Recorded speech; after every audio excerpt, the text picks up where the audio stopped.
এই খ্রিস্টান বানাতে অনেক ডলার তারা খরচ করে, তোকে এত ডলার দিব তুই খ্রিস্টান হয়ে যা। আমরা জীবনে কোনোদিন কাউকে টাকা দিয়ে মুসলমান বানায় না, ঠিক না বেঠিক? আমাদের আখলাক দেখে, আমাদের আদব দেখে, আমাদের ধর্ম দেখে পৃথিবীতে হাজার মানুষ কালেমা পড়ে মুসলমান হচ্ছে। সুবহানাল্লাহ বলেন। ইউএস আমেরিকায় 3টা মসজিদ 4টা মসজিদ খুঁজে পাওয়া যেত না, এখন 500-রও বেশি মসজিদ। সুবহানাল্লাহ বলবেন না? তারা বলে পৃথিবীতে অনেক ধর্ম দেখেছি, কোন ধর্মের জন্য কোন মানুষ জীবন দেয় না, কিন্তু এমন একটা ধর্ম দেখেছি যেটা হলো মুসলিম ধর্ম। তাদের ধর্মের জন্য তাদের বুকের তাজা রক্ত ঢেলে দেয়। এত ধর্মকে তারা ভালোবাসে, কিন্তু অন্যান্য ধর্মের মানুষ জীবনে কোনোদিন ধর্মের জন্য কোনো জীবন দেয় না, ঠিক না বেঠিক? খুঁজে পাবেন না, কোথাও খুঁজে পাবেন না। মুসলিম ধর্মের দিকে তালাশ করে দেখেন, প্রতিটা বছর না প্রতি সময় আমরা জীবন দিতে প্রস্তুত আছি, ঠিক না বেঠিক? ইসরায়েলকে শেষ করার জন্য, ইসরায়েলের সংখ্যা তো বেশি না, 80,000-এর থেকে একটু কম বেশি হবে, ঠিক না বেঠিক? এদের সংখ্যা বেশি না। এজন্য আমরা মাঝে মাঝে আমাদের প্রধানমন্ত্রীকে বলি, আপনার কাছে যদি কোনো সুযোগ থাকে এই বাংলার জমিন থেকে ইসরায়েলে পাঠানোর জন্য, ফিলিস্তিনে বাইতুল মুকাদ্দাসে পাঠানোর জন্য একটু ভিসা ব্যবস্থা করে দেন। হাজার লক্ষ মুসলমান বাংলাদেশ থেকে ফিলিস্তিন রক্ষা করার জন্য যাবে, ঠিক না বেঠিক?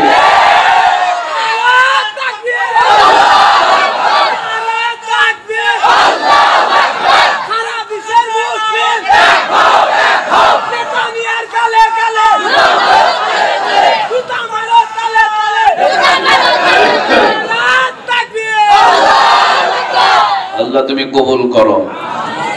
এই ইসরায়েলকে দমানোর জন্য এত মানুষের প্রয়োজন নয়, শুধু আমার বাংলাদেশের মানুষ হলেই যথেষ্ট, ঠিক না বেঠিক? আমরা এমন মুসলমান, আসলে আমরা বাংলাদেশের মুসলমান খুব সজাগ। কোরআনের বিরুদ্ধে কথা বলে বাংলার জমিনে কেউ টিকতে পারে না, হজের বিরুদ্ধে কথা বলে বাংলার জমিনে কেউ টিকতে পারে না, আবার আযানের বিরুদ্ধে কথা বলে বাংলার জমিনে ঠাঁই হয় না, ঠিক না বেঠিক? বাংলার জমিনে কাকে সেজদা করি আমরা?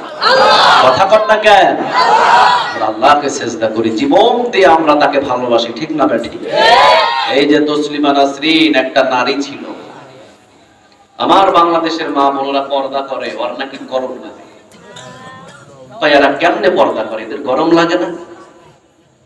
তোর গরম লাগবে কেমনে? তোর জায়গায় জায়গায় তো কাপড় উল্টানোর অভ্যাস আছে, তোর গরম লাগবেই তো। আমার মুসলিম মা বোনেরা পর্দা করে, আর ও পর্দা নিয়ে টানা হেঁচড়া শুরু করে। বাংলাদেশে ঠাঁই হয় নাই, যেখানে যায় সেখানে লাঠির বাড়ি, ঠিক না বেঠিক? এখন বাধ্যতামূলক সে একটা তার লাইভ অর্থাৎ ফেসবুক পেজে, পার্সোনাল পেজে সে বলেছে, আমি এমন জীবন যাপন করছি, এখন পর্দা করা ছাড়া আমার উপায় নাই। কারণ তাকে যেখানেই দেখে সেখানেই তাকে ধরে পিটানোর চেষ্টা করে, এই জন্য সে পর্দা করে এখন বাজার সদা করে। আল্লাহ ভাই করবি না, জোর করে তোকে করাবে। বিশ্বের সবাইকে দেখিয়ে দিয়েছে, মাকারু ওয়া মাকারাল্লাহু ওয়াল্লাহু খায়রুল মাকিরিন। তুই কত বড় মক্করবাজ, তোর চাইতে বড় মক্করবাজ আরশে বসে আছেন, তিনি কে? আল্লাহ। আমরা কারো দিকে তাকাই না, আমরা শুধু কষ্ট যতই পাই আমরা শুধু আল্লাহকে বিচার দিই, ঠিক না বেঠিক?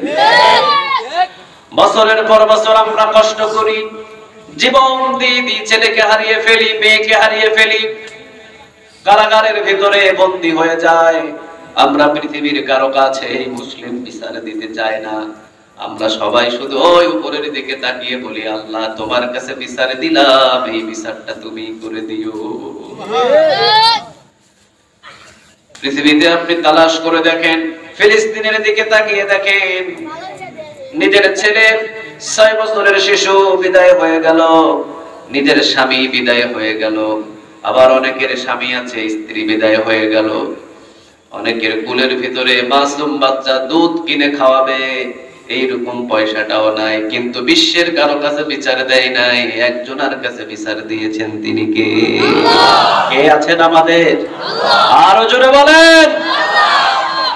আল্লাহ আমাদের জন্য যথেষ্ট, আর কারো প্রয়োজন নাই। এজন্য আমরা আল্লাহর নিয়ামতের শুকরিয়া আদায় করব সব জায়গায় ইনশাআল্লাহ। শ্রেষ্ঠ ধর্ম কোন ধর্ম বলেন? কথা বলেন। টাকা দেওয়া লাগে না, এমনিতেই মুসলমান হয়ে যায়, আলহামদুলিল্লাহ। হ্যাঁ, আব্দুল্লাহ বলে নাম। এই যে আমাদের পাশের রাষ্ট্র যেটা ইন্ডিয়াতে, তার আগের নাম ছিল গণেশ, পরে সে ইসলাম ধর্ম করে নাম রেখেছে আব্দুল্লাহ। সুবহানাল্লাহ বলেন। তাকে জিজ্ঞাসা করা হয়েছিল, আচ্ছা আব্দুল্লাহ, তোমাকে দুইটা জিনিস আমরা দিতে চাই। কয়টা? তোমাকে আমরা দুইটা জিনিস দিতে চাই। তুমি যত সংখ্যা লিখবা এই সংখ্যা অনুযায়ী তোমার অ্যাকাউন্টে আমরা টাকা দিয়ে দিব। তোমার কলম দিয়ে তুমি যত সংখ্যা লিখবা ওই সংখ্যা অনুযায়ী তোমার অ্যাকাউন্টে আমরা টাকা দেব। তুমি যদি কোটি টাকার উপরেও চাও তাও আমরা দেব। আর তোমার আরেক পাশে আমার রাসূলের এক জোড়া জুতা মোবারক দেব। তুমি কোন জিনিসটা গ্রহণ করবা? নবজাতক মুসলিম সে বলছে, আমি পৃথিবীর সব সম্পদ ফেলে দিয়ে রাসূলের এক জোড়া জুতা মুখে চড়ে নিব। কারণ পৃথিবীর যত সম্পদ আছে সব সম্পদ এগুলো দুনিয়ার জন্য, কোনোই কাজে আমার আসবে না। কিন্তু আমার রাসূলের এক জোড়া জুতা মোবারক যদি আমি পাই, ওইটাই আমার পৃথিবীর সব চাইতে দামি জিনিস। ঠিক না বেঠিক? এই জন্য আমরা মুসলমান, বিশ্বের সব সম্পদ যদি আমাদের দেন আর যদি আমাদেরকে বলেন ইমান বিক্রি কর, মাথা দেব, কদ্দাম দেব, ইমান দেব না। ঠিক না বেঠিক? আমরা সেই মুসলমান, ইমান বিক্রি করতে আমরা কখনো রাজি হই না। আমরা বলি আমরা খেয়ে থাকি আর না খেয়ে থাকি আলহামদুলিল্লাহ, কিন্তু ইমান বিক্রি করা আমাদের পক্ষে সম্ভব নয়। আমরা সেই মুসলমান আজকে বসবাস করছি এই বাংলার জমিনে, আলহামদুলিল্লাহ বলেন। হ্যাঁ, অনেক হিন্দু ভাইরা আমাদেরকে মাঝে মাঝে বলেন, হুজুর ইচ্ছা করে মুসলিম হয়ে যায়, কিন্তু নিজের ফ্যামিলির জন্য পারি না। নিজের সম্পদ, অনেক বাড়ি আছে, অনেক গাড়ি আছে, মুসলিম হলেই তো সবকিছু ত্যাগ করতে হবে। আরে সবকিছু ত্যাগ করতে হবে, যেটা আসল জিনিস সেটাই যদি না থাকে এই সম্পদ দিয়ে কি হবে? ঠিক না বেঠিক? যারা বুঝে তারা সরাসরি কালেমা পড়ে মুসলমান হয়ে যায়। অসংখ্য মানুষ কালেমা পড়ে মুসলমান হচ্ছে। বুঝে নিতে হবে আগামীর দিন মুসলমানদেরই দিন। ঠিক না বেঠিক? নাস্তিকদের ঠাঁই পৃথিবীর কোন স্থানে খুঁজে পাওয়া যাবে। আল্লাহ রাব্বুল আলামিন এই ইহুদিদেরকে অভিশপ্ত করেছেন। এরা অভিশপ্ত, আল্লাহর পক্ষ থেকে এরা অভিশাপ পেয়েছে। এরা সব চাইতে বেশি নবীদেরকে জ্বালিয়েছে, সব চাইতে বেশি নবীর পরিবারদের কষ্ট দিয়েছে। ঠিক না বেঠিক? আল্লাহ এদেরকে অভিশাপ দিয়েছেন। কিয়ামতের আগ মুহূর্ত পর্যন্ত একটা ইহুদি পৃথিবীর কোথাও লুকিয়ে বাঁচতে পারবে না। রাসূল বলেন, সে গিয়ে পাথরের পিছনে লুকাবে। এই ইহুদি, এই ইসরায়েল গুলো যারা আজকে ফিলিস্তিনের মুসলিমদের নির্মম ভাবে হত্যা করছে, এই ইহুদিগুলো পাথরের পিছনে লুকাবে। তারা মুসলমানদের সাথে যুদ্ধ করতে করতে আর সামনে আগাতে তারা পারবে না। তখন পিছনে যাবে, লুকিয়ে যাবে পাথরের আড়াল হয়ে। পাথর আল্লাহ জবান খুলে দিবেন। সুবহানাল্লাহ বলেন। এটা আমার কথা না, হাদিসের কথা। পাথরের জবান খুলে যাবে, পাথর মুসলমানদের ডাক দিয়ে বলবে, মুসলিম, আমার পিছনে একজন আল্লাহর অভিশপ্ত ইহুদি আছে, একে শেষ কর। পাথরের পিছনেও লুকায়া তারা বাঁচতে পারবে না। আর আমাদের জন্য সব সময় আল্লাহ বলছেন, যতই কালেমা পড়বি নতুন নতুন করে ঈমান নবায়ন করব। আলহামদুলিল্লাহ বলেন। আল্লাহ বলছেন, মুসলিম যতই গুনাহ কর, 82 বছর তুই গুনাহ করেছিস, আমার কাছে তাওবা কর। তাওবা করতে দেরি হবে, জীবনের গুনাহ মাফ করতে দেরি করবেন না। তিনি কে? আপনি কত গুনাহ করেছেন? যদি মুসলমান হতে পারেন, জীবনের যত গুনাহ আছে সব গুনাহগুলোকে মাফ করে দিবেন। তিনি কে? ইয়া আইয়ুহাল্লাযীনা আমানু তুবু ইলাল্লাহি তাওবাতান নাসুহা। তাওবা করো বান্দা, কত গুনাহ করেছিস, যতই গুনাহ কর, আমার কাছে তাওবা কর। তাওবা করতে দেরি হবে, যেহেতু তুই মুসলিম, তুই কালেমা পড়েছিস, তোর গুনাহ মাফ করতে দেরি করব। এই জন্য আমরা যতই ভুল করি, ভুল করে আবার ফিরে আসি একজনের দরবারে। তিনি কে? আল্লাহর সাথে আমরা সব সময় সম্পর্ক রাখি। ঠিক না বেঠিক? আল্লাহ আমাদের সবাইকে কবুল করুক। আমরা বলি আমিন। আরো জোরে বলেন না আমিন। তাহলে আমরা বেঁচে থাকবো কার গোলাম হয়ে? আরো জোরে বলেন কার? রাসূল বলতেন আল্লাহুম্মা ইন্নী আবদুক, আল্লাহ আমি আপনার গোলাম, যিনি সকল নবীদের নবী, যিনি সকল রাসূলদের রাসূল, যিনি ইমামুল মুরসালিন, ইমামুল মুত্তাকিন, খাতামুন নবীন, তিনি এত বড় রাসূল, তিনি বলতেন আল্লাহুম্মা ইন্নী আবদুক, আল্লাহ আমি আপনার গোলাম, ওয়াবনু আবদিক, আমার বাবা আব্দুল্লাহ সেও আপনার গোলাম, ওয়াবনু আমাতিক, আমার মা আমিনা সেও আপনার গোলাম, নাসিয়াতি বিয়াদিক, আমার চুলের মুঠি আপনার হাতের মুঠোয়, আপনি আমার চুলের মুঠি ধরে যেই দিকে টানবেন আমি সেদিকেই যাব। রাসূল যদি গোলাম বলে পরিচয় দেয়, আমরা কিসের জাত বলেন? কথা পায় না, কিসের জাত? আমরা গোলাম নাকি আমাদের বাবাও গোলাম? আমাদের বাবাও গোলাম নাকি আমাদের 14 গোষ্ঠী গোলাম? সবাই আমরা গোলাম জাত। কার গোলাম? সবাই বলেন কার? আল্লাহ রাব্বুল আলামিন বলছেন গোলাম কি চাইবি তোরা চা। পৃথিবীর ভিতরে কোন মানুষের দরবারে যদি চাস, তোকে সময় দিতে হয়। ইউনিয়ন অফিসে গিয়ে চাইবেন, দরখাস্ত দিবেন, 3 মাস 6 মাস 1 বছর পর আপনার বাড়িতে জিনিসটা এসে পৌঁছে যাবে। আল্লাহ বলছেন আমার কাছে এমন নিয়ম নাই। পৃথিবীর সমস্ত মানুষ যদি এক বৈঠকে এক জায়গায় বসে সবার চাহিদা চায়, 1 সেকেন্ডের ভিতরে আমি আল্লাহ চাহিদা পূরণ করতে পারি। এই ক্ষমতার মালিক কে রাখেন? আর জোরে বলেন। আপনার পরিবারের ভিতরে সদস্য আছে 10 জন, আপনি মালিক একজন। 10 জন 10 রকমের খাবার চেয়েছে আপনার কাছে, 10 আইটেমের খাবার চেয়েছে। কেউ বলেছে হরিণের গোশত খাবো, কেউ বলেছে উটের গোশত খাবো, কেউ বলেছে মহিষের গোশত খাবো। আপনি মানুষ একজন, একদিনে এতগুলো আইটেম সম্ভব হবে? কথা বলেন হবে? আল্লাহ বলছেন বান্দা 10 জন না, পৃথিবীর সব মানুষ যদি এক জায়গায় বসে আমি আল্লাহর কাছে বলে আল্লাহ এইটা খাবো, ওইটা খাবো, এইটা নিব, ওইটা নিব, সেকেন্ডের ভিতরে আমি পূরণ করে দিতে পারি। তিনি হলেন আমাদের রব। সুবহানাল্লাহ বলবেন না? এত বড় রবের গোলাম হতে চাই আমরা, এত বড় রবের গোলাম হতে চাই। আমাদের মালিক হলেন তিনি, আল্লাহু লা ইলাহা ইল্লা হুয়া আল হাইয়ুল কাইয়ুম। আল্লাহ হচ্ছেন তিনি, তিনি ছাড়া কোনো আমাদের একজনও ইলাহ। কুল হুয়াল্লাহু আহাদ, বলেন কুল হুয়াল্লাহু আহাদ আল্লাহুস সামাদ লাম ইয়ালিদ ওয়া লাম ইউলাদ ওয়া লাম ইয়াকুল লাহু কুফুয়ান আহাদ। কার কথা? কার পরিচয়? আল্লাহ। একবার পড়বেন 10 পারা কোরআন তেলাওয়াতের নেক আমলনামায় জমা হয়ে যাবে। 2 বার পড়বেন 20 পারা পাবেন। 3 বার পড়বেন পুরা কোরআন তেলাওয়াতের নেক আমলনামায় জমা করে দিবেন। তিনি কে? 4 দোকানে পড়তে পারেন, রিকশা চালাতে চালাতে পড়তে পারেন, সিএনজি ড্রাইভিং করতে করতে পড়তে পারেন, কোনো অসুবিধা নাই। কার পরিচয় পড়ছেন আপনি? আল্লাহু লা ইলাহা ইল্লা হুয়া আল হাইয়ুল কাইয়ুম। আল্লাহ হচ্ছেন তিনি, যিনি ছাড়া কোনো আমাদের ইলাহ নাই। আপনি যেখানেই যান, যে অবস্থাতেই যান, যে পরিবেশেই যান, আপনার সাথে কে আছেন? আরো জোরে বলেন। এমন একটা জায়গায় গেলেন যেখানে আপনার আল্লাহ নাই, আছে নাকি এমন জায়গা?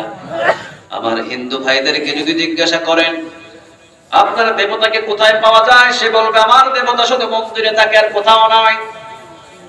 আর যখন আমাদেরকে বলেন তোমাদের রবকে কোথায় পাওয়া যায়, আমরা বলি যেখানে চোখ দেখা যায় সেখানেও আছে, যেখানে দেখা যায় না সেখানেও আছে। সুবহানাল্লাহ বলেন।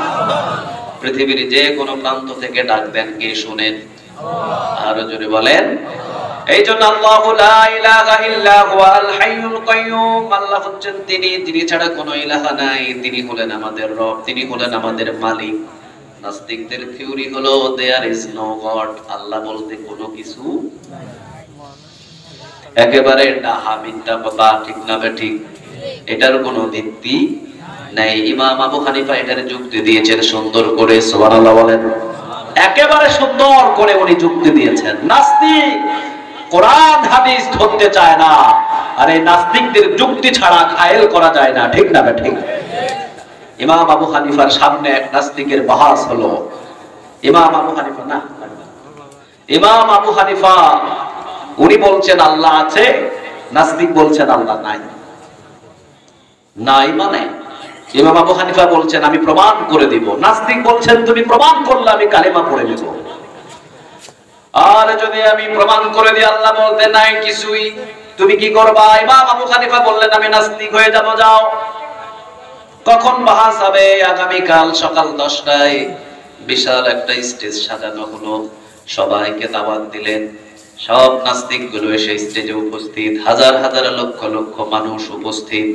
ইমাম আবু হানিফার সাথে নাস্তিকদের বহাস হবে। কথা বোঝা যায় তো ভিতরে? কথা বুঝতেছেন আপনারা? হ্যাঁ, বুঝেন। আয়াতুল কুরসির তাফসীর একটু বুঝেন, দেখি কতটুকু বুঝতে পারেন। ক্লাস 2 তে গিয়ে যদি ক্লাস 9 এর পড়ানো শুরু করেন, ক্লাস 9 এর যে বইগুলো পড়ানো শুরু করেন ক্লাস 2 তে, ওটা কি বুঝবে? কথা কন না কেন? বুঝবে? এজন্য সহজ বিষয়টা নিয়ে আমরা একটু কথা বলার চেষ্টা করছি ইনশাআল্লাহ। কার পরিচয় নিব আজকে? আরো জোরে বলেন, কার? শহরে কত ভেজাল, গ্রামের মানুষের ভিতরে কোনো ভেজাল নাই। সুবহানাল্লাহ বলেন। আমি যখন গ্রামে যাই তখন বাবার সাথে, আগে তো ছোটবেলায় বাজার করতে যেতাম, এখন তো একা একাই বাজার করতে যায়। গ্রামের মানুষ দেখেন কত ভালো, 1 কেজি সবজি নিলে 1 কেজির সাথে আরো 100 গ্রাম ফ্রি দিয়ে দেয়। কয় বাবা লইয়া যাও। আর আপনি ঢাকা শহরে কিনতে যান, 1 কেজি আলু কিনবেন 100 গ্রাম কম। ঠিক না বা ঠিক? গ্রামের মানুষ একেবারে সরল সোজা, দিতে পছন্দ করে, কখনো কোনোদিন চুরি করতে পছন্দ করে না। এইজন্য রাসূল তিরমিজির বর্ণনায় বললেন সবচাইতে বেশি হাবা আর বুবা মানুষগুলো আমি জান্নাতে বেশি ঢুকাবো। সুবহানাল্লাহ। চালাক মানুষদেরকে পাকড়াও করবেন কে? আল্লাহ। আর জোরে বলেন আল্লাহ। রাসূল বললেন জমিনের ভিতরে যে মানুষগুলো চালাক কম, যে মানুষগুলো একেবারে সাদাসিধা, যে মানুষগুলো কখনো কোনো মানুষের খেপমেট মেরে খেতে চায় না, কখনো কোনো মানুষের সম্পদ আত্মসাৎ করতে পারে নাই, হামলা মামলা করে নিজের নামে লিখে নিতে পারে নাই, এই সরল সোজা মানুষদেরকে জান্নাতে ঢোকাবেন তিনি কে? আল্লাহ। আর যত চালাক মানুষ আছে ওদেরকে পাকড়াও করবেন কে? চালাক মানুষগুলো কিয়ামতের ময়দানে ঠেকে যাবে। ঠিক না বে ঠিক? আমার সম্পদ ও চালাকি করে ওর নামে লিখে নেয়, আছে না নাই? আছে। কথা বল না কেন? এই যে চালাক মানুষগুলো কিয়ামতের ময়দানে ঠেকে যাবে, কারণ চালাক তুমি যতই হও, তোমার চাইতে চালাক আরেকজন আছে, তিনি কে? আল্লাহ। আল্লাহ। হাবা বুবা মানুষ সবচেয়ে বেশি জান্নাতে যাবে। তিরমিজির বর্ণনায় আরেকটা হাদিস আছে, রাসূল বললেন ধনী মানুষদের থেকে গরীবদেরকে 500 বছর আগে জান্নাতে ঢোকাবেন তিনি কে? আল্লাহ। আবার রাসূল সাল্লাল্লাহু আলাইহি ওয়াসাল্লাম বললেন অসংখ্য গরীব মানুষ কোনো হিসাব দিবে না, বিনা হিসাবে তারা জান্নাতে চলে যাবে। সুবহানাল্লাহ। সাহাবীরা বললেন ইয়া রাসূলুল্লাহ ওরা কারা? রাসূল বললেন যাদের কাঁধের উপরে মানুষের কাজ করতে করতে কড়া পড়ে যায়, আছে না নাই? আছে। হ্যাঁ, হাতের ভিতরে ফুসকা পড়ে কড়া পড়ে যায়, চেহারা দেখলেই মনে হয় সারাদিন পরিশ্রম করা শরীর। ঠিক না বে ঠিক?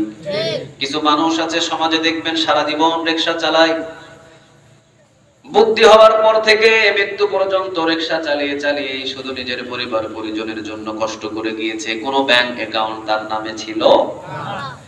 এইরকম গরিব মানুষ, তিরমিজির বর্ণনায় এসেছে একটা হাদিস, কিয়ামতের ময়দানে তারা বলবে চল জান্নাতে চল। এই গরিব মানুষগুলো সবাই মিলে জান্নাতে যাবে। তারা ডান দিকে তাকাবে চেয়ারম্যান, বাম দিকে তাকিয়ে দেখবে এমপি, সামনে তাকিয়ে দেখবে বড় ব্যবসায়ী, পিছনে তাকিয়ে দিয়ে দেখবে সমাজের বড় বড় ধনী মানুষ। ওরা বলবে এরা তো সবাই দাঁড়িয়ে আছে সম্পদের হিসাব দেওয়ার জন্য, কিন্তু আমাদের তো কোনো হিসাবই নাই, চল জান্নাতে চল। সুবহানাল্লাহ বলেন। এরা সবাই মিলে জান্নাতে রওনা দেবে। ফেরেশতারা সামনে বাধা দেবেন আর বলবেন তোমরা কোন দিকে রওনা দিয়েছো? তারা বলবে আমরা জান্নাতে যাই। কেন, হিসাব নিকাশ হয়েছে কিনা? বলবে কিসের হিসাব রে বেটা, মালই তো পাই নাই। মাল পাইলে না হিসাব দিতাম। ঠিক না বে ঠিক? যা ইনকাম তাই খরচ, অবশিষ্ট কোনো সম্পদ রাখতে পারি নাই, কোন ব্যাংক অ্যাকাউন্ট ছিল না, কোন সম্পদের মালিকও ছিলাম না, দোকানে বাকি করে খেতাম আবার পরিশোধ করে দিতাম, এই ছিল আমাদের জিন্দেগি। কাজ করলে খাবার পেতাম, কাজ না করলে উপাস বসে থাকতাম। এটাই ছিল জিন্দেগি। কোনো মাল পাই নাই দুনিয়ার ভিতরে, আল্লাহ মালদার বানাই নাই। ফেরেশতারা বলবেন, আল্লাহ আপনার এই গোলামগুলো জমিনের ভিতরে কোনো মালদারের মালিক ছিল না, তাদের কোনো সম্পদের হিসাব নাই, কোনো কিছুই নাই, তবে নামাজ রোজা ঠিক আছে। আল্লাহ বলবেন, বিগাইরি হিসাব, বিনা হিসাবে এদের মাফ করে দিলাম। এই জন্য গরিব মানুষদেরকে ভালোবাসেন তিনি কে? হাবা বোবা মানুষদেরকে দিয়ে জান্নাত বেশি ভরপুর করবেন তিনি কে? আর যতগুলো ধনী মানুষ আছে যদি সম্পদের যাকাত না দেয়, কিয়ামতের ময়দানে তাদেরকে দিয়ে জাহান্নাম ভরপুর করবেন তিনি কে? আল্লাহ আমাদের বোঝার তৌফিক দান করুন। আরো জোরে বলেন না আমিন। নাস্তিকরা বলল দেয়ার ইজ নো গড, আল্লাহ বলতে কোনো কিছুই নাই। ইমাম আবু হানিফা বললেন একজন আছেন তিনি কে? প্রমাণ হবে আগামীকাল 10টায় স্টেজের উপরে গণ্যমান্য সমস্ত নাস্তিকগুলো বসে আছেন। 10টা বাজে খবর নাই ইমাম আবু হানিফার, 11টা বাজে খবর নাই, 12টা বাজে খবর নাই। যেমন আজকের দিন আমার আসার কথা হয়তো এশার নামাজ এখানে পড়া, এশার নামাজ পড়ি নাই, 9টা বাজে আসি নাই, 10টা বাজে আসি নাই, 11টা বাজে আসি নাই, 12টা বাজে আসি নাই। কি করবেন আপনারা? কি করবেন? হুজুরকে পাইলেই একটা শিক্ষা দিয়ে দিতাম, ঠিক না বে ঠিক? ডেট দিয়েছে, পোস্টার করাইছে, এই করছে সেই করছে, আইলো না কেন? রাগ বাড়বে না কমবে? কথা কর না কেন? হঠাৎ করে আমি 12টা 50 মিনিট অথবা 12টা 30 মিনিটে এসে গেছি, হুজুর কিল্লাই আইছেন, এখন কিল্লাই আইছে, যা ইচ্ছা তাই বলবেন আমাকে, কারণ শরীরে জিদ বেশি না কম? অপরাধ করছে কে? আমি। এজন্য যা ইচ্ছা তাই বলতে হবে আপনাকে। ইমাম আবু হানিফার 10টায় আসার কথা, আইছে 12টায়। 2 ঘন্টা বসিয়েছিলেন, খবর নাই। 12টায় আসার পর ইমাম আবু হানিফা স্টেজে উঠছেন তিনি। এবার সব নাস্তিকগুলো তাকিয়ে আছে, এই মিয়া তোমার জবানের ঠিক নাই, তোমার সাথে কিসের বাহাস?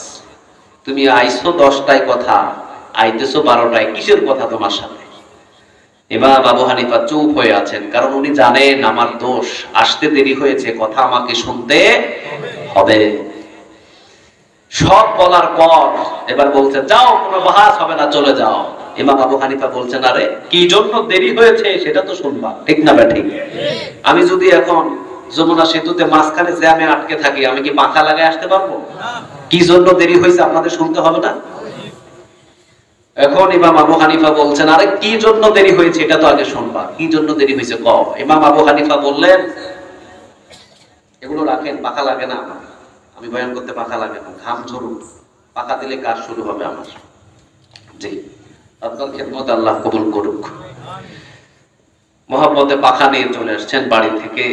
ভালোবাসা, এনায়েতপুরবাসীর ভালোবাসা খুব বেশি, আলহামদুলিল্লাহ। আল্লাহ আলেমদের সাথে আপনাদের জান্নাতে ঢোকাক, আমরা বলি আমিন। হ্যাঁ, মসজিদের প্রতি এত ভালোবাসা আপনাদের। রাসূল বলেছেন 7 শ্রেণীর মানুষ আরশের ছায়ার নিচে জায়গা পাবে। কয় শ্রেণী? 7 শ্রেণী। তার ভিতরে রাজুলুন কলবুহু মুআল্লাকুন ফিল মাসাজিদ, যাদের কলিজাটা মসজিদের সাথে ঝুলে থাকে। আলহামদুলিল্লাহ বলেন। এই যে আজকে আপনারা মসজিদের সাথে কলিজাটাকে ঝুলিয়ে রেখেছেন, মসজিদের জন্যই তো আজকের মাহফিল, ঠিক না ভাই? ঠিক। মসজিদের জন্য সিমেন্ট দিচ্ছেন, টাকা দিচ্ছেন, কত কি দিচ্ছেন। আপনাদের কলিজাটা মসজিদের সাথে ঝুলেছেন, তো আপনাদেরকে আরশের ছায়ার নিচে জায়গা দিবেন তিনি কে? আর যে আরশের ছায়ার নিচে জায়গা পাবে, রাসূল বলেন কোনো হিসাব লাগবে না, বিনা হিসাবে সে জান্নাতে যাবে। সেই মানুষগুলো আপনারা এখানে বসে আছেন। ইমাম আবু হানিফা বলছেন, কি জন্য দেরি হলো আমাকে শুনবা না তোমরা? কয় হ্যাঁ বলেন। কয় আমার আসতে, আমার বাড়ি থেকে বাহির হলে বিশাল বড় একটা নদী পার হতে হয়, প্রতিদিন নৌকা থাকে, কিন্তু আজকে কোনো নৌকা নাই। আমি কি করবো মিয়া? আমি সাঁতার জানি না, ডুবে মরবো নাকি নদীতে নেমে? আমি ওয়েট করলাম 5 মিনিট, 10 মিনিট, আধা ঘন্টা পর, না, কোনো নৌকার ব্যবস্থা হয় না। 1 ঘন্টা পর দেখলাম এই নদীর ধারে একা একা একটা গাছ চু করে বড় হয়ে গেল। একটা গাছ বড় হওয়ার পর এইরকম মোটা হলো, মোটা হওয়ার পর গাছটা করাত দিয়ে অটোমেটিক কেটে পড়লো, কোনো মানুষ করাত ধরে নেই। কাজটা অটোমেটিক, মিল নাই, কোনো কিছু নাই, পাট হয়ে চিরে তক্তা বাহির হলো, এক তক্তার সাথে আরেকটা তক্তা লেগে একটা নৌকা তৈরি হলো। নৌকা আমার সামনে আসলো, কোনো মাঝি নাই, নৌকার উপরে বসলাম, নৌকা একা একাই আমাকে নদীর এই পাশে থেকে ওই পাশে পার করে দিল। আহ কি জোরে পড়ছে গো, সুবহানাল্লাহ। আমরা মুসলমান তো এই জাতি, একটু লাল সালোয়ার একটু জট দেখলেই কয় এটাই আমার বাবা। আমরা পাইছি বাবা আর হিন্দুরা পাইছে মা। ওরা মা নিয়ে পাগল, আমরা বাবা নিয়ে পাগল। খাজা বাবা, অমুক বাবা, তমুক বাবা, ল্যাংটা বাবা, এই বাবা সেই বাবা। আমরা বাবা নিয়ে দৌড়াই আর ওরা মা নিয়ে দৌড়ায়, ঠিক না ব্যাঠিক? আহা, দেখে না কোনো কিছু। সিলেটে গিয়ে একবার মাজার দেখার জন্য সিলেট ওখানে গিয়েছি, দেখছি যে কি কি আছে না আছে। এক মা চিৎকার করে বলতেছে, আল্লাহ আমাকে একটা ছেলে দাও। আমি বললাম, মা আপনি কার কাছে ছেলে চেয়েছেন? কয় শাহজালাল আমিন রাহিমাহুল্লাহর কাছে। আমি বললাম, উনি তো জীবনে কোনোদিন বিয়েই করে নাই। শাহজালাল আমিন রাহিমাহুল্লাহ উনি জীবনে কোনোদিন বিয়েই করে নাই, কিভাবে আপনাকে ছেলে দেবে? কয় বাবা সবাই চায়, তাই আমিও চাইলাম। আমি বললাম, মা আপনি বলেন তো দেখি, কুকুর কোন মাজারে চায়? কুকুরের প্রতি বছর 10-12টা বাচ্চা দেয়, তিনি কে? কোন মাজারে চাইছে? আপনার পাশে যে বাড়িতে গরু পালেন, এই গরু কোন মাজারে চাইছে? এ ছাগল কোন মাজারে চেয়েছে? প্রতি বছর সময় মতো তাকে বাচ্চা দেন, তিনি কে? বুঝি না আমরা, মনে করি যে বাবাই আমার বাচ্চা দেয়। বাবা বাচ্চা দেওয়ার মালিক নয়। কে বাচ্চা দেওয়ার মালিক? আরো জোরে বলেন। শীত চলছে সমাজের ভিতরে, নামাজ নাই, রোজা নাই, কিছু নাই, ল্যাংটা হয়ে বসে আছে, আর ওকে মনে করতেছে এটাই আমার বাবা, উনি আমারে দোয়া করে দিলে ওনার দোয়ার ফসলে আমি জান্নাতে চলে যাব। এত সোজা, এত সোজা। আচ্ছা মদিনায় জানতো কয়টা পীর বসে আছে দেখেন, কথা বল না কেন? হ্যাঁ, আমি পীরের বিরুদ্ধে না। পীর মানে উস্তাদ। পীর মানে কি? উস্তাদ। হক্কানি দরবারে যান, এটাতে কোনো অসুবিধা নাই। যে দরবারে গেলে আপনাকে নামাজ শিক্ষা দেয়, যে দরবারে গেলে আপনাকে কোরআন শিক্ষা দেয়, যে দরবারে গেলে আপনাকে হক পথ শিক্ষা দেয়, কোরআনের পথ শিক্ষা দেয়, সেই পথে গেলে কোনো বাধা নেই। বলে যান না, জন্ম নাই, কোনো বাধা নেই। সেখানে নামাজ আছে, কোরআন আছে, হক আছে, নো প্রবলেম, কোনো সমস্যা নাই। কিন্তু পৃথিবীতে বাংলাদেশে এমন দরবার আছে যেখানে কাজা ছাড়া আর কোরআন তেলাওয়াতের কোনো খবর থাকে না, ঠিক না বেঠিক? বহু জায়গা আছে, সেগুলাতে গেলে ঈমান বাঁচবে না থাকবে? জায়গায় কি হবে? ঈমান শেষ। ইমাম আবু হানিফা তিনি বললেন, নৌকার মাঝি ছাড়াই আমাকে পার করে দিয়েছে। নাসদিক বলল যে ইমাম আবু হানিফা, তোমার মাথা কি ঠিক আছে নাকি বোতল টুতল খাইছো তুমি উল্টা পাল্টা বলতেছো? মানে ইমাম আবু হানিফা বললেন, কেন? আমি তো ঠিকই বলছি, আমার বোতল খাওয়াতে হবে কেন? তুমি বলতেছো একটা গাছ একদিনে এত বড় হয়ে গেল।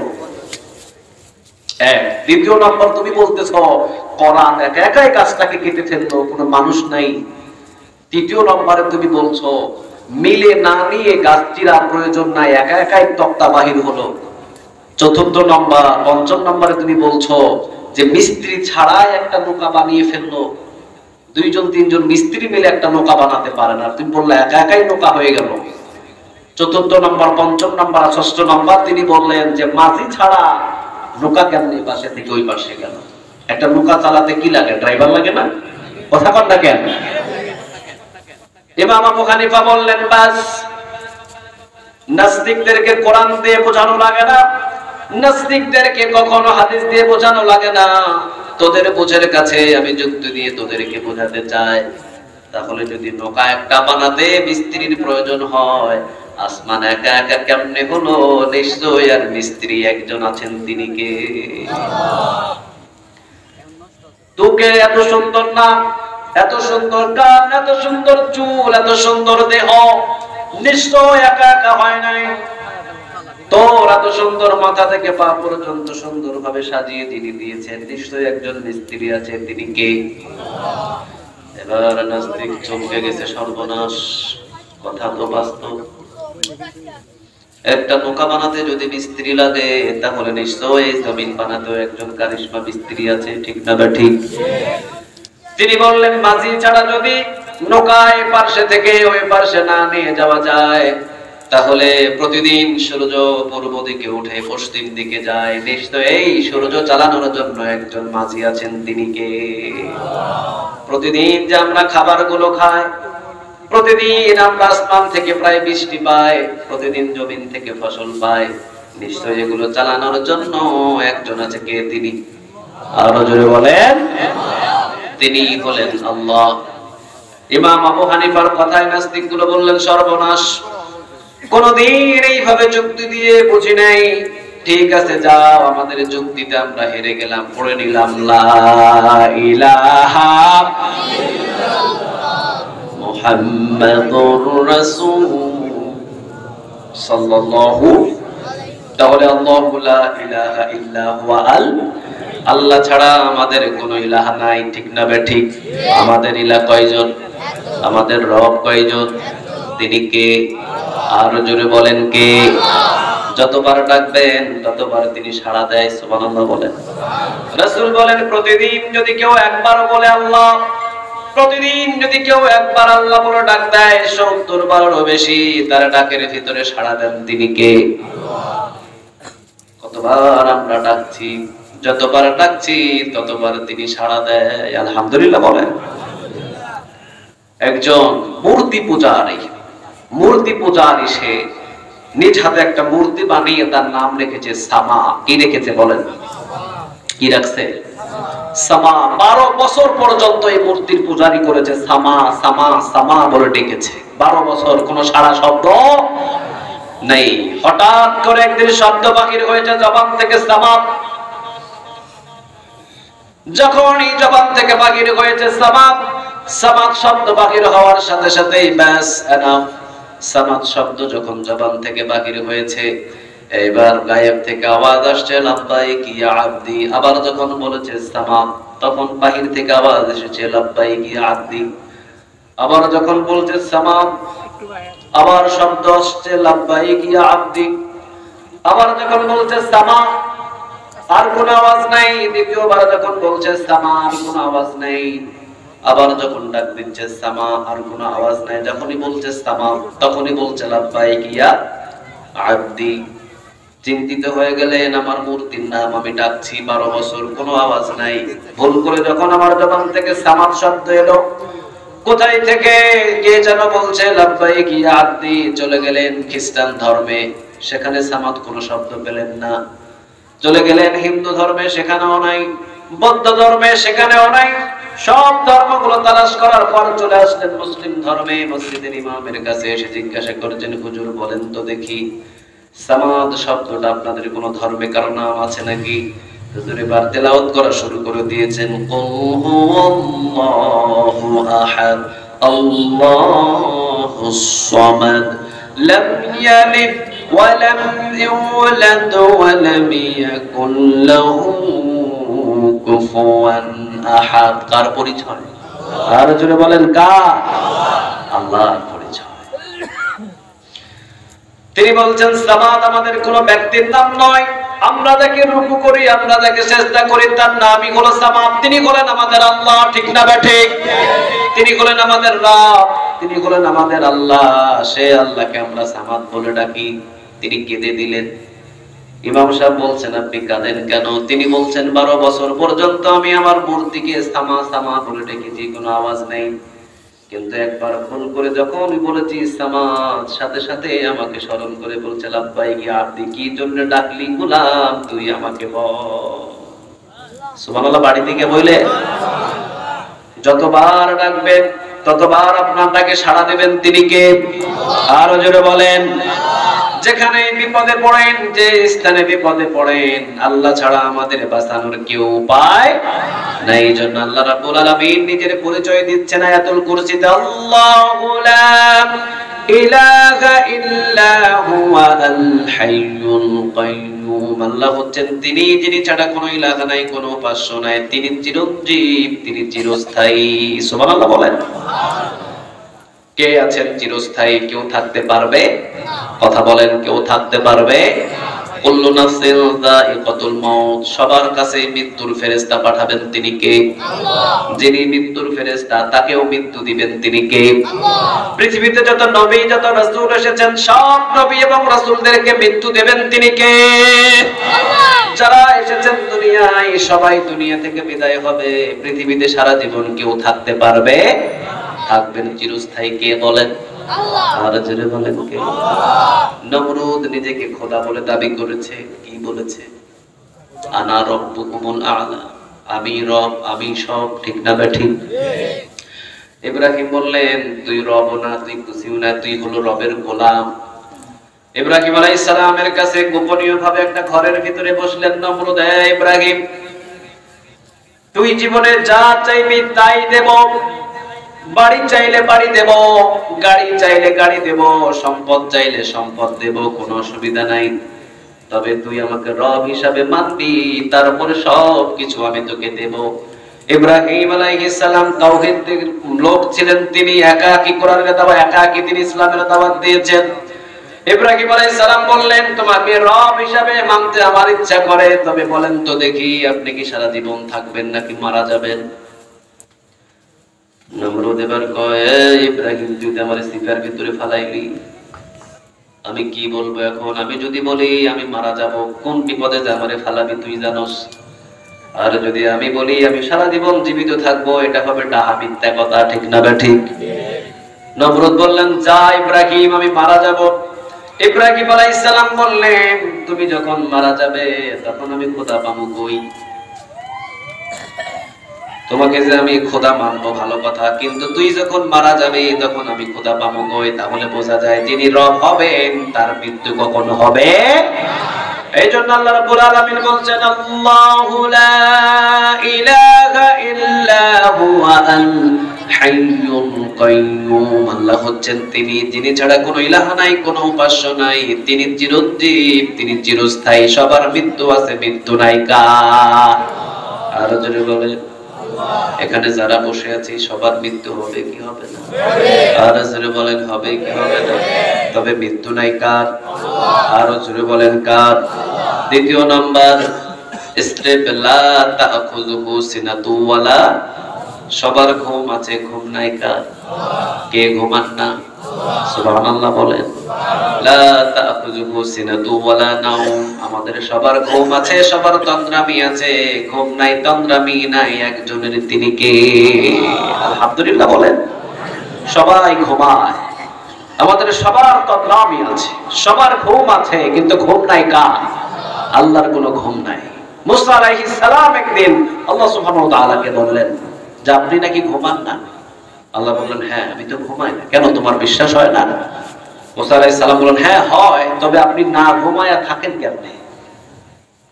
কিভাবে থাকেন আপনি? মুসা আলাইহিস সালামকে আল্লাহ বললেন ঠিক আছে রাতের 12টা বাজে আমি তোমাকে দেখাবো কেমনে থাকি। রাতের 12টা বাজে আল্লাহ বললেন যে যাও তুমি হাতের ভিতরে একটা কাঁচের গ্লাস নিয়ে দাঁড়িয়ে থাকো। তিনি হাতের ভিতরে একটা কাঁচের গ্লাস নিয়ে দাঁড়িয়ে আছেন।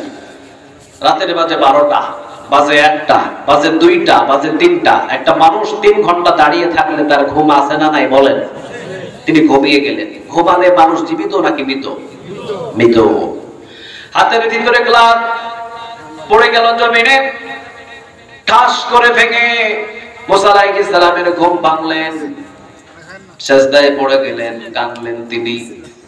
আল্লাহ রাব্বুল আলামিন বললেন তুমি কাঁদো কেন? মুসা আলাইহিস সালাম বললেন আল্লাহ একটু আগেই আমি বলেছি আপনি কি ঘুমান না?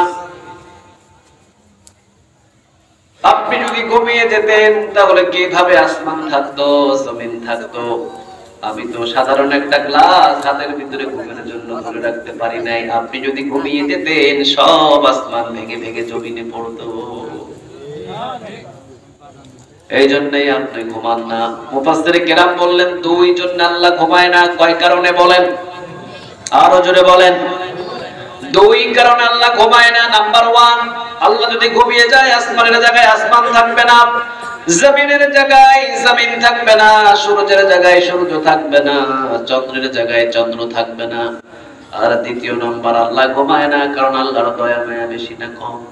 বেশি। আর জোরে বলেন বেশি না কম? আল্লাহ বলেন বান্দা আমি যদি ঘুমায় যাই, তুই যদি বিপদে পড়িস, কে তোকে বাঁচাবে? রাতের 1টা বাজে, এই যমুনা নদীর মাঝখানে আপনি বিপদে পড়েছেন। রাতের বাজে কয়টা? আপনি মেম্বার সাহেবরে ফোন দিয়েছেন, মেম্বার সাহেবের ফোনে কল ওঠে না, ঘুমায়। চেয়ারম্যানরে ফোন দিয়েছেন, চেয়ারম্যানও ঘুমায়। এলাকার আপনি বড় ভাই বন্ধুকে ফোন দিয়েছেন, রাতের 1টা বাজে বিপদে পড়েছেন, বিপদ থেকে বাঁচানোর জন্য সহযোগিতা নেওয়ার জন্য ফোন দিয়েছেন, সবাই ঘুমায়। এবার নিজের বাবারে ফোন দিয়েছেন, বাবাও ঘুমায়। নিজের বিবিকে ফোন দিয়েছেন, বিবিও ঘুমায়। সবাই কাছে সহযোগিতা পাওয়ার জন্য ফোন দিয়েছেন, কেউ ফোন ওঠায় না। রাতের 1টা বাজে, সমুদ্রের মধ্যখানে, সাগরের মধ্যখানে আপনি বিপদে পড়েছেন। এখন কে আছেন বলেন? কিন্তু আল্লাহ আমাদের মতো 1টা বাজে ঘুমায়। কথা বল না কেন ঘুমায়? আল্লাহ রাব্বুল আলামিন বলছেন বান্দা লা তাখুযুহু সিনাতুন ওয়ালা নাওম, আমি ঘুম নাই, আমার তন্দ্রামি নাই। রাতের 1টা বাজে তুই যখন সবাইকে স্মরণ করলি, কেউ তোকে ছাড়া দেয় না। কিন্তু যখন সমুদ্রের মাঝখানে রাতের 1টা বাজে বিপদে পড়ে যখন একবার ডাক দিবে আল্লাহ, ডাক দিতে দেরি হবে, তোর ডাকে সাড়া দিতে দেরি করব না। এই দয়া মায়ায় আমাকে ঘুমাতে দেয় না। সুবহানাল্লাহ বলেন। তাহলে ঘুম নাই কার? আরো জোরে বলেন কার? লাহু মা ফিস সামাওয়াতি ওয়া মা ফিল আরদ, আসমান এবং জমিনে যা কিছু আছে সব কিছুর মালিক একজন, তিনি কে? এই জমিনের মালিক কে? আসমানের মালিক কে? সূর্যের মালিক কে? চন্দ্রের মালিক কে? আমার মালিক কে? আপনার মালিক কে? সব কিছুর মালিকানা কে? যা আছে সব কিছুর মালিক আল্লাহ। যত সম্পদ আছে সব সম্পদের মালিক কে? তিনি। আমাদের কোনো কিছুই, এরপরও আমরা বলি এইটা আমার, ওইটা আমার, এইটা আমার, এই আমার, সেই আমার। আল্লাহ বলছেন তোর কিছু নাই, তুই নিজেও নিজের না। ঠিক না বেঠিক?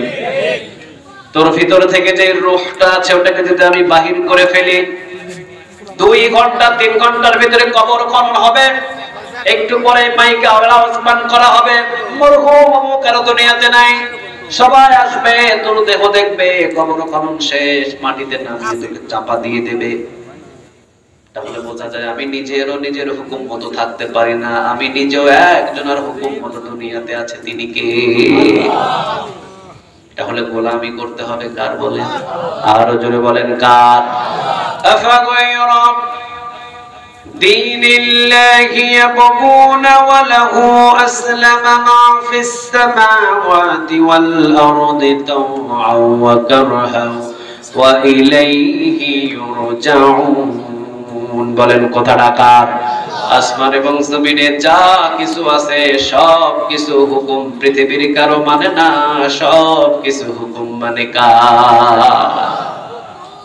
সুবহানাল্লাহ বলবেন না? সূর্য হুকুম মানে কার? আমরা প্রতিদিন প্রাইমারি স্কুলের টিচার, অমুক স্কুলের টিচার, অমুক স্কুলের টিচার, সকাল 9টায় যেতে হয়, আসতে হয় 4টায়। 10 বছর চাকরি করে, একদিনও 1 মিনিট দেরি হয় নাই। আছে নাকি এমন লোক? কথা কর না কেন? কে আছে?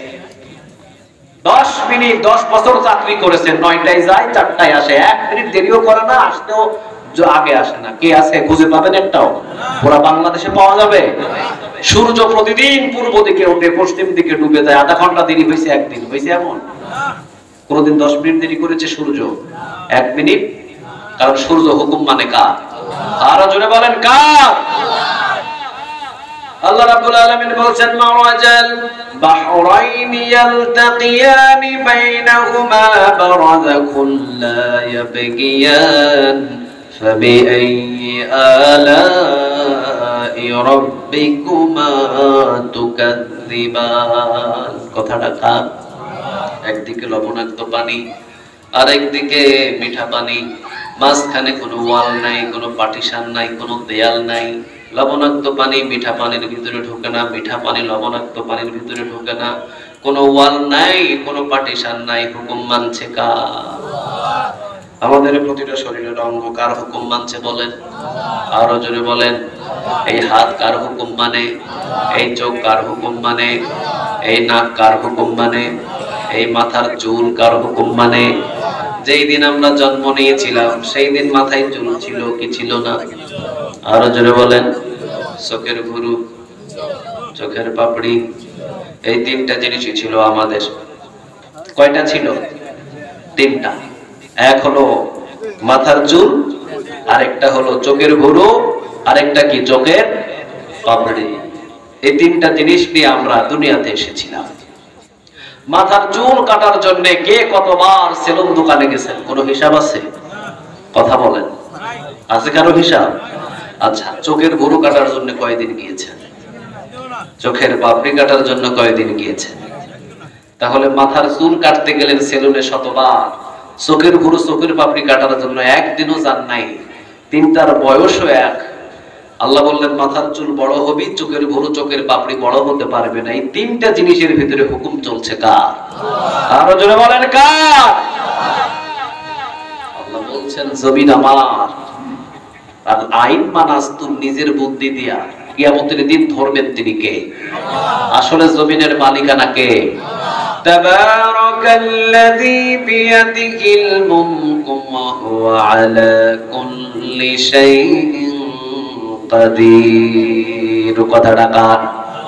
বরকতময় আল্লাহ, যার হাতে রাজত্ব, এই রাজত্বের মালিক একজন, তিনি কে? আল্লাহ রাব্বুল আলামিন বলছেন রাজত্বের মালিক আমি, জমিনের মালিক আমি। খবরদার, এই জমিনের ভিতরে বসবাস করবি আর আমি আল্লাহর হুকুম মানবি। কিন্তু এই জমিনের ভিতরে এমন কিছু মানুষ বসবাস করছে, তারা আল্লাহর আইন তো কখনো মানেই না, বরং যারা আল্লাহর আইন মানে তাদেরকে ধরে ধরে গ্রেফতার করে। ঠিক না বেঠিক? আছে না নাই? যারা আল্লাহর আইন মানে জমিনে তাদেরকে পছন্দ করে না, আছে না নাই? হামলা মামলা দেয়, আছে না নাই? আল্লাহ বলছেন জমিনের মালিক কে? আল্লাহ। আরো জোরে বলেন কে? আল্লাহ। লাহু মা ফিস সামাওয়াতি ওয়া মা ফিল আসমান, এবং জমিনে যা আছে সব কিছুর মালিকানা কার? একটা ছেলে, এক্সাম্পল দিলে বুঝবেন। আপনার 10 বছরের একটা ছেলেকে নিয়ে আপনি দোকানে গেছেন, আপনাকে জিজ্ঞাসা করছে এই ছেলেটা কার? আপনি কি বলবেন? কথা কন না, কি বলবেন? গ্রাম আলা? হ্যাঁ, আপনার ছেলেকে আপনি ধরে নিয়ে গেছেন বাজারে, একটা দোকানদার জিজ্ঞাসা ছেলেটা কার? উত্তর দেন না কেন? কি বলবেন? আমার। আচ্ছা, 2 দিন পরে ছেলেটা ঢাকা ইবনে সিনা হসপিটালে যে কোনো একটা কারণে মারা গেছে। ওখান থেকে নিয়ে আসলেন আপনার ছেলে, আপনি কোথায় রাখবেন? ঘরে না? কি করবেন এখন? মারা গেছে, কি করবেন? কেন কবরে কেন দিবেন? ছেলেটা না আপনার? এখন আল্লাহর কাছে দেন কেন? এটা তো বলেছেন আপনি সারা দিব না মা। এই জন্য আল্লাহ রাব্বুল আলামিন বলেন লাহু মা ফিস সামাওয়াতি ওয়া মা ফিল আরদ, আসমান এবং জমিনের যা আছে সবকিছুর মালিক আমি। তোমাকে নিজে আমি ছেলে দিয়েছি, মনে করো এই ছেলেটা তোমার না, তোমাকে আমি তোমার